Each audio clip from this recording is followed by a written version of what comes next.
Ziyu is really beautiful, but her attitude is also really cold and arrogant, even with a bit of aggressive heroism. In fact, in one sentence, this woman is a bit too pretending. Charlie doesn't like people who like to pretend to be like her. As the saying goes, there is no room for two tigers in one mountain, and the two auras repel each other, even if the tiger is a female. So Charlie said calmly, "Whoever I am, don't bother you. I also don't want to know who you are. I am here today not to save you, but to kill them. As for saving you, but it's just a matter of convenience, so you don't have to thank me." Ziyu has never been underestimated in her life, but she has encountered Charlie twice. However, at this moment, she doesn't have the slightest temper. She can only nod respectfully and sincerely said, "Anyway, thank you very much." Charlie didn't speak, walked to her and untied the rope on her body.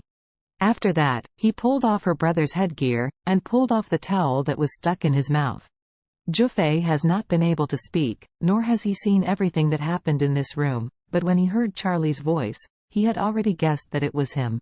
Seeing Charlie at this moment, the first sentence was, "You brother, your great kindness, we brother and sister will never forget."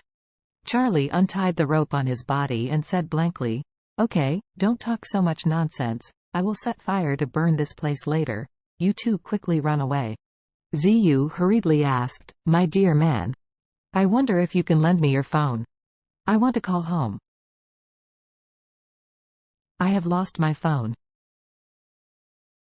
Ziyu said that she wanted to make a phone call at home, but actually wanted to take this opportunity to get Charlie's phone number. Now is the information age. As long as she can get the other party's mobile phone number, she can get all the other party's identity information. In this case, after returning home, she will be able to find this benefactor. Even if Charlie saw through the other party's tricks, he sneered and said, "I'm sorry, the mobile phone is a personal item, so you can't borrow it." After speaking, he reached out and took out a mobile phone from a ninja, and threw it to Ziyu. "Hey, use this, call your family, tell them the location, and let them send someone to pick you up as soon as possible." Ziyu was stunned to pick up the phone. The phone hit her lap. She was extremely disappointed, but she couldn't show it, so she picked it up and said gratefully, "Thank you, Grace." Charlie flipped through the ninja again, and found out a very thin personal wallet, which contained 5 10,000 yen banknotes in addition to the person's ID.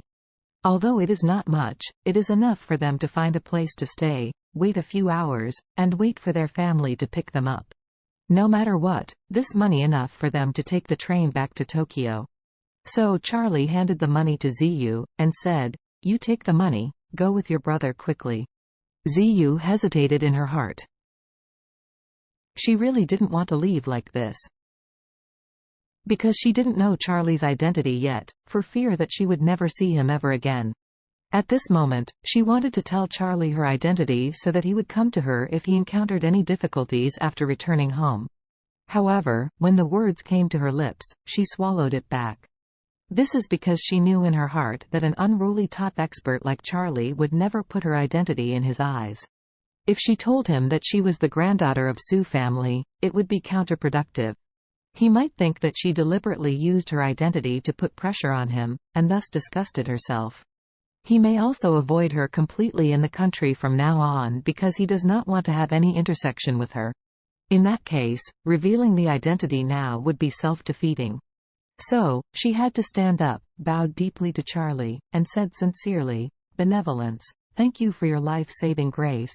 If there is a chance to meet again in the future, I will definitely repay your kindness for today." Jufei also bowed aside. "Grace, thank you." Charlie waved his hand. "Okay, leave now. I have business work later. I have no time to be polite with you here."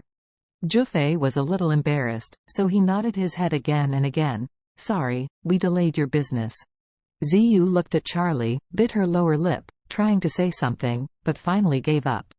When she and Jufei came to the wooden stairs on the second floor side by side, he suddenly turned around, hugged Charlie, and said with great reluctance and piousness, "Grace, if there is a destiny in the future, we will see you again." Charlie didn't lift his head, and said coldly, "I won't see you again." Ziyu was hurt by Charlie's attitude.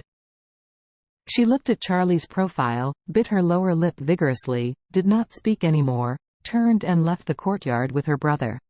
The siblings staggered out, and Zhufei asked in a low voice, "Ziyu, those ninjas were defeated by the young man just now?" Ziyu said solemnly, "It's not that young man, it's Grace." Zhufei nodded in a hurry. "Well, it's Grace, so were those ninjas defeated by him with bare hands?" Ziyu said seriously, "I have never seen such a strong person. This is the first time." Zhufei smacked his lips and said, "It would be great if he could be included in the Su family and used for the future." "Impossible." Ziyu shook her head. "Grace has an arrogant personality and will definitely not be used by others, and he may be the top master of the hidden Sejong sect. He may not put the Su family in his eyes." Zhufei said angrily, "It's also, hey, thanks to your benefactor, otherwise the two of us will have to die in Kyoto." After he finished speaking, he was busy and said again, "By the way, Ziyu, hurry up and call Dad. This time we were kidnapped, the family must have sent a lot of masters over. It is very likely that Dad is here too. You have to let him know about us, that we are in Kyoto, also ask him to quickly chop off Matsumoto bastard. I really didn't expect it to be this bastard who has been doing bad things behind our back." Ziyu nodded and took out her cell phone. Too busy.